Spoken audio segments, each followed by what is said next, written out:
नमस्कार मंडळी, स्वागत आहे. आज आपण बोलणार आहोत द्राक्ष शेतीतल्या एका खूप महत्त्वाच्या विषयावर. तो म्हणजे एकदम उत्तम प्रतीचे द्राक्ष घड कसे मिळवायचे.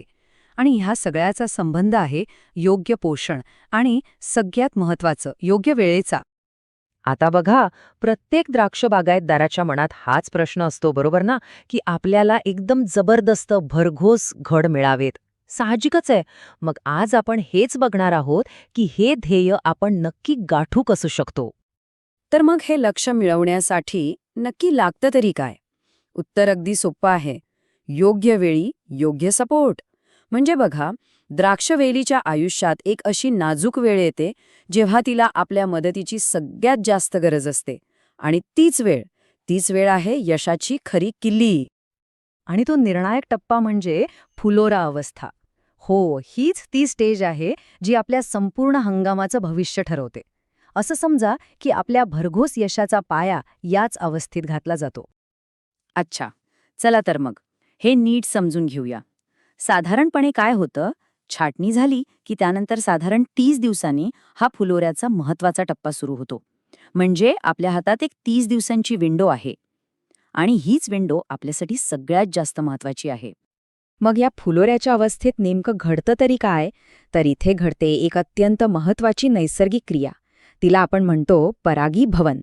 आणि याच प्रक्रियेमुळे एका फुलाचा फळ बनण्याचा तो सुंदर प्रवास सुरू होतो. आता बघा, फुलाचं फळात रूपांतर होणं म्हणजे काही जादू नाहीये.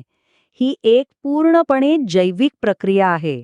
आणि या प्रक्रियेसाठी वेलीला प्रचंड ऊर्जा लागते. एक खास प्रकारचं इंधन लागतं. आणि ते इंधन म्हणजेच पोषक तत्वे. तर मग प्रश्न हा आहे की ते कोणते खास पोषक घटक आहेत जे ह्या इतक्या नाजूक पण महत्वाच्या प्रक्रियेत इतकी मोठी भूमिका बजावतात? चला जाणून घेऊया. निसर्गाची ही जी किमया आहे ना, ती यशस्वी होण्यासाठी वेलीला 3 मुख्य घटकांची अगदी नितांत गरज असते. आपण असं म्हणू शकतो की हे 3 घटक या संपूर्ण प्रक्रियेचे आधारस्तंभ आहेत. आणि ते 3 पॉवरफुल घटक म्हणजे झिंक, बोरॉन आणि कॅल्शियम. हो, हेच ते इसेन्शियल ट्रायो. हे तिघे मिळून फुलाचं फळात रूपांतर होण्यासाठी लागणारा एक मजबूत पाया तयार करतात. म्हणजे बघा, या काळात परागीभवन आणि फळधारणा यशस्वी होण्यासाठी झिंक, बोरॉन आणि कॅल्शियम हे अत्यावश्यक आहेत. यांचं महत्त्व किती आहे हे या एका वाक्यातूनच स्पष्ट होतं. ठीक आहे. तर आतापर्यंत आपण हे पाहिलं की का महत्वाचं आहे. आता वळूया कसं करायचं याकडे. म्हणजे हे महत्वाचे पोषक घटक वेलीपर्यंत पोहोचवायचे कसे? त्यासाठी नक्की काय करायला हवं? तर त्यासाठी खूप सोपं आणि प्रभावी मिश्रण आहे. एकदम सरळ फॉर्म्युला आहे.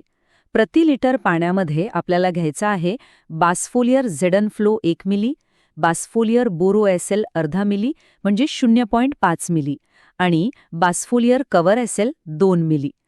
एक गोष्ट लक्षात ठेवायची, द्राक्ष शेतीत अचूकता खूप महत्वाची असते. त्यामुळे हे प्रमाण अगदी तंतोतंत पाळणं गरजेचं आहे. चला, तर मग आतापर्यंत आपण जे काही पाहिलं त्या सगळ्याला एकत्र करून एका सोप्या, लक्षात राहील अशा यशाच्या सूत्रामध्ये बसूया. तर ही आहे आपली सोपी 3 step action plan. Step number 1, फुलोरा अवस्था बरोबर ओळखायची, म्हणजे छाटणीनंतर साधारण 30 दिवसांनी. स्टेप नंबर 2, आपण जे मिश्रण पाहिलं ते अगदी अचूक प्रमाणात तयार करायचं. आणि स्टेप नंबर 3, या मिश्रणाची फवारणी करायची, ज्यामुळे परागीभवनाच्या प्रक्रियेला एक जबरदस्त बूस्ट मिळेल. म्हणजे बघा, या सगळ्या चर्चेचा सार एका वाक्यात सांगायचा झाला तर तो इतकाच आहे: योग्य वेळी योग्य पोषक घटक. हीच आहे उत्कृष्ट घड निर्मितीची खरी गुरुकिल्ली. या माहितीमुळे आता पुढच्या हंगामात उत्तम रिझल्ट्स मिळवण्यासाठी एक स्पष्ट रोडमॅप आपल्या समोर आहे. तर मग या ज्ञानाचा वापर करून यशाच्या दिशेने एक पाऊल पुढे टाकायला आपण सगळे तयार आहोत ना?